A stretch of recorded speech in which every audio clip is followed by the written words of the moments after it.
Okay, good morning my dear students. Again we are here for our next history class, and the chapter which I am going to do today is the continuation of the chapter which we did in the previous class, which is the Tughlaq, Sayyid and the Lodi dynasty. So in the previous class we did about how the Khalji dynasty was, again how Khalji, they were defeated by the Tughlags, and the Khalji dynasty it ended and the reign of the Tughlaq dynasty started. Okay, and the first ruler of this Tughlaq dynasty was Ghiyasuddin Tughlaq. He ruled for 4 years, but within this he ruled for 5 years, but within this 5 years he made lot of development. Okay, and he was very able ruler. He was a very good military administrator as well. Okay, a military commander, and he also built this Tughlaqabad fort in Delhi. But what happened? He could rule just for 5 years because he died in an accident, and it is said that this accident was caused by his own son, okay, Muhammad bin Tughlaq.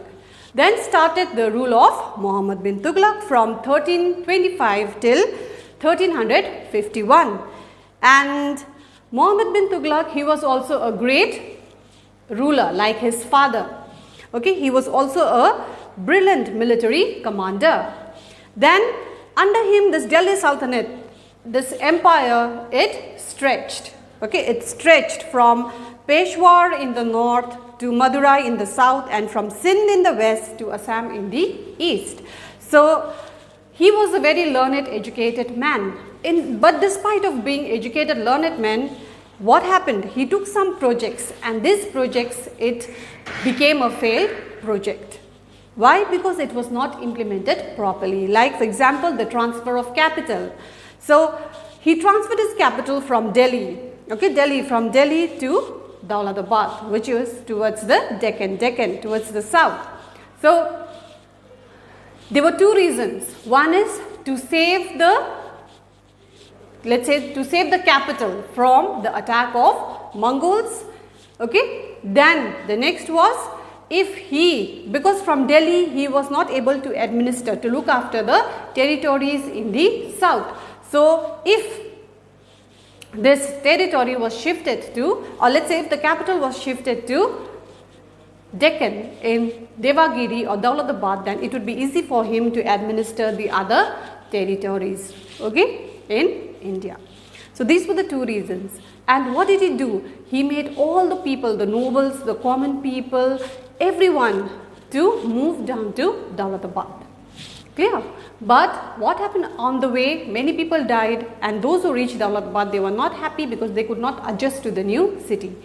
Again, another thing was, when nobody was there in Delhi, everybody has shifted to Daulatabad. So when nobody was there in Delhi to look after Delhi, then what happened? The Mongols got chance to come and invade and attack Delhi. So Delhi was attacked several times. Then Muhammad, again, what did he do? Again he wanted to go back to Delhi and make Delhi the capital again. Again the whole population had to move back to Delhi. This was one of his failed projects. Next, the higher taxation in the Doab area. Doab, a region between two rivers.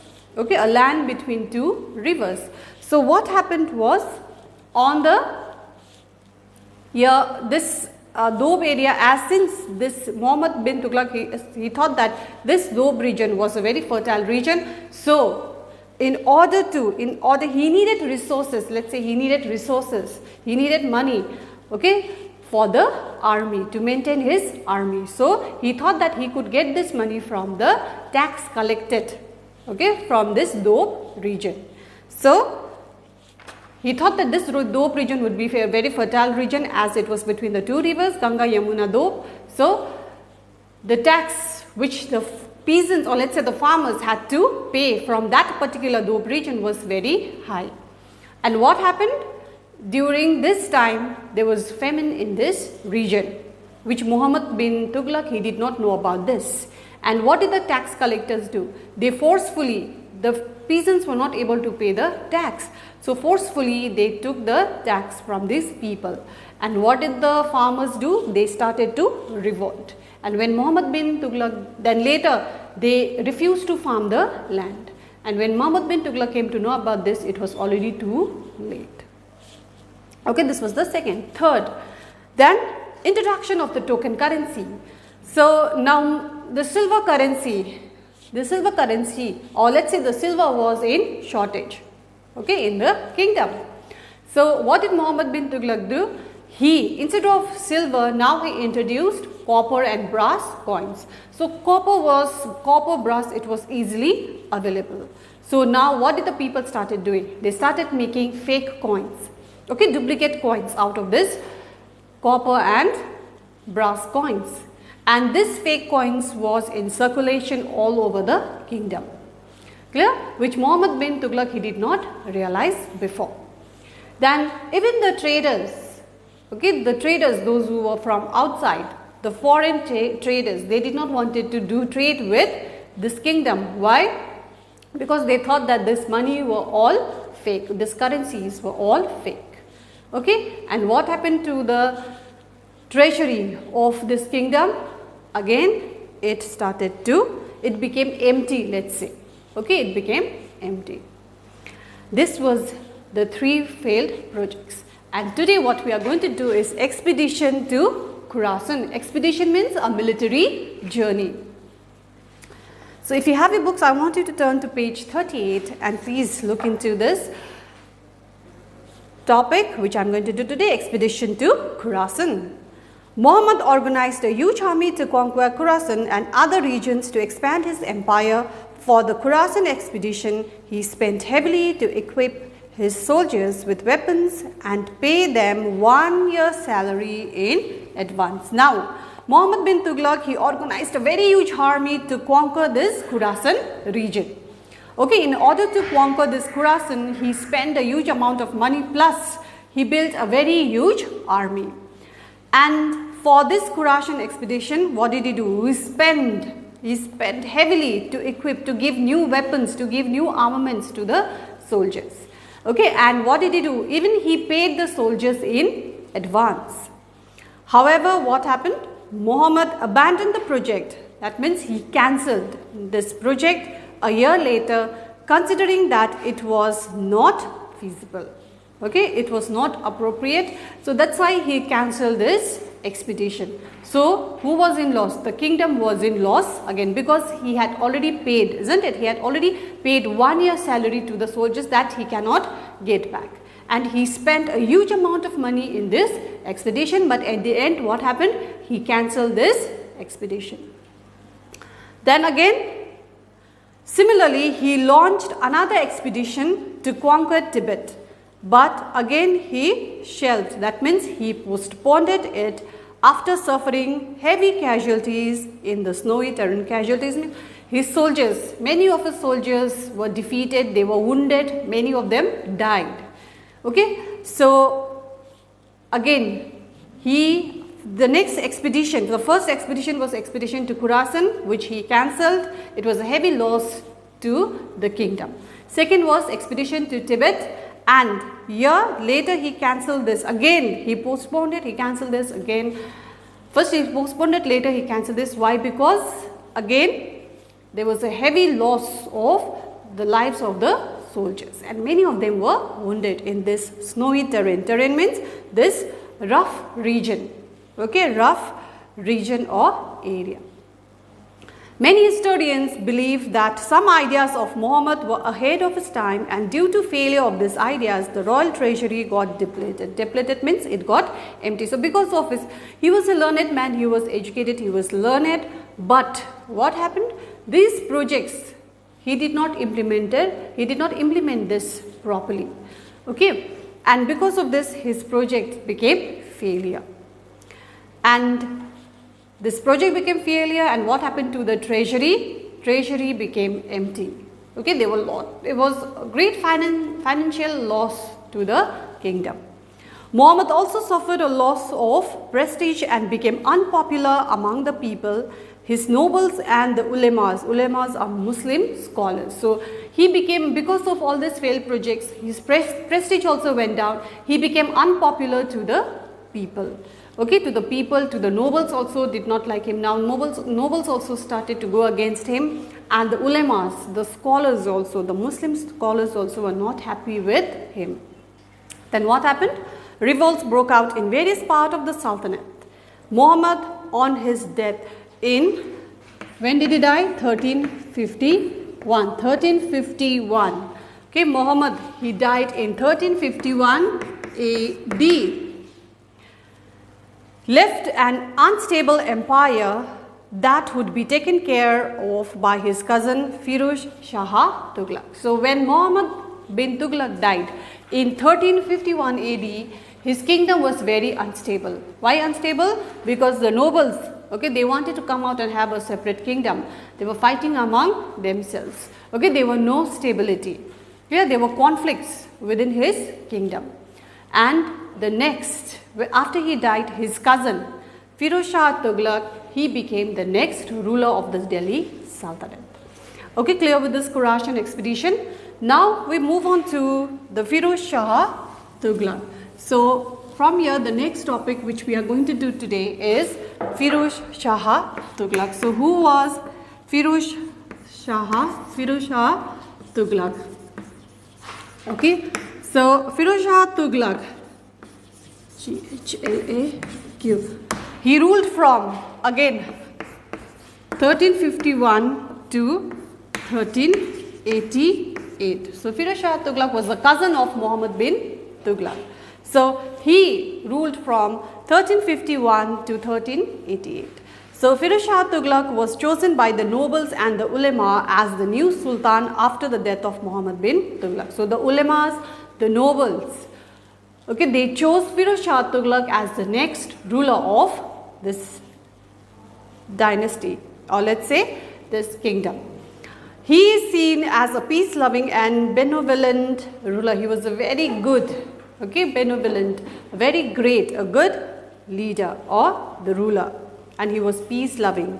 After assuming power, Firuz Shah tried to please the nobles and the ulema who were not happy in the regime of Muhammad. So these ulemas and the nobles were not happy when Muhammad bin Tughlaq was ruling the Delhi Sultanate, and now Firuz Shah Tughlaq wanted to please these nobles and the ulemas, because it was the nobles and the ulemas who made Firuz Shah Tughlaq their ruler. He gifted bigger jagirs. Jagirs are land. J-A-G-I-R-S. Jagirs are lands. So what did he do? As a gift, he gave bigger lands to the nobles, because he wanted to please the nobles and the ulemas. He enforced Islamic laws to give grants to the ulemas to please them, and he also enforced Islamic law, the Muslim law, and he started giving grants, okay, in form of money to the ulemas in order to make them happy. So Firuz Shah faced many revolts during his rule, but he could not crush them also. Firuz Shah Tughlaq also, he faced a lot of, let's say, revolt, okay, during his rule, but all the revolt he did not crush or defeat. He failed to suppress the revolt in Bengal and Bihar. He also showed no interest in conquering the regions that had become independent kingdoms during Muhammad's rule. So he also did not wanted to conquer those regions which had become independent during Muhammad bin Tughlaq's rule. Okay, he did not wanted to again conquer those regions and again unite with the kingdom. His attack on the Jagannath temple in Orissa and charging of jizya from the Hindus portrayed him as a religious fanatic. That means now again this shows that he was against the other religion. So what did he do? This Jagannath temple, Hindu temple, was attacked by Firuz Shah Tughlaq.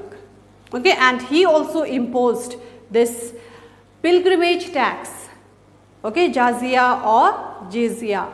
He taxed this. This was a pilgrimage. If the Hindus, they wanted to go to pilgrim, okay, to visit holy places, then before going they had to pay tax. Okay, so this way he showed that he was totally against the other religion. Are you clear? So first is he attacked the Jagannath temple, a Hindu temple, and he also imposed this pilgrimage tax, that is the Hindus before going to visit holy places they had to deposit money, or let's say pay tax, okay, before going to these holy places. This showed that he was totally against the other religion. Clear? Then welfare measures. Following are some of the welfare measures undertaken by Firoz Shah Tughlaq. So the first is land taxes were reduced in Doab. So land taxes which were there before, now these taxes were reduced. New canals and dams were built to promote agriculture that had suffered due to famine. So there were a lot of new canals, new dams which were constructed so that it could provide enough water and there would be no famine. Harsh punishment for criminals were done away with to make the judicial system more humane. That means there were no harsh punishment now. Harsh punishment for criminals were now done away. So that means there were no harsh punishment for the criminals. To promote education, mosques and madrasas were given state fund. Madrasas, again, it is the education center. Okay. So to promote education, the mosque and madrasas were given fund. Many new educational institutions were also built. Okay, this is for education. Free hospitals were built up for the poor and rest houses were built for travelers. So there were free hospitals which were built for the poor and rest house, okay, which was built for the travelers. So travelers, it took a long time for them to travel, okay, so many days. So at night they had to rest. So there were small rest houses which were built so that they could halt and again in the morning they could go back. So Firoz Shah Tughlaq, he built new towns of Hisar, Firozpur, Jaunpur, Firozabad. Okay, this Firozabad, now it is Firoz Shah Kotla, and he laid out numerous gardens and orchards. He had great interest in ancient Sanskrit work of India and he commissioned scholars to translate these works into Persian and Arabic. So Firoz Shah Tughlaq, he built a lot of new towns, like these were the towns he built: Hisar, Firozpur, Jaunpur, Firozabad, which is now Firoz Shah Kotla. And he also laid a lot of gardens, okay, so a lot of gardens, okay, were made and lot of orchards were made by Firoz Shah Tughlaq. He had also a lot of interest in Sanskrit work. So what did he do? He commissioned the scholars, okay, the ulemas, let's say the scholars, to translate this work. So most of the Sanskrit work were translated into Persian and Arabic. And I'll do this last paragraph. Firoz Shah, he died. So when did Firoz Shah die? In 1388 AD. So he ruled from 51 to 88. He died in 1388 AD. After his death, his successors could not effectively rule the Sultanate. So after he died, his successors were not that powerful like him, not able like him. Many provinces became independent, and during the reign of the last Tughlaq ruler, who was the last Tughlaq ruler? You have to remember Nasiruddin Muhammad, a Turco-Mongol ruler, Tamerlane, also called Timur, invaded India. So what happened? After Firoz Shah, he died in 1388, his successors were not that able. Okay, and many of the provinces, it became independent. It came out, okay, from that kingdom, and they wanted to have their own independent province. And during the reign of the last Tughlaq ruler, so last Tughlaq ruler was Nasiruddin Muhammad, and who invaded now? Who was defeated? Nasiruddin Muhammad was defeated by Tamerlane or Timur. Okay, he was a Mongolian, a Turkish Mongolian ruler.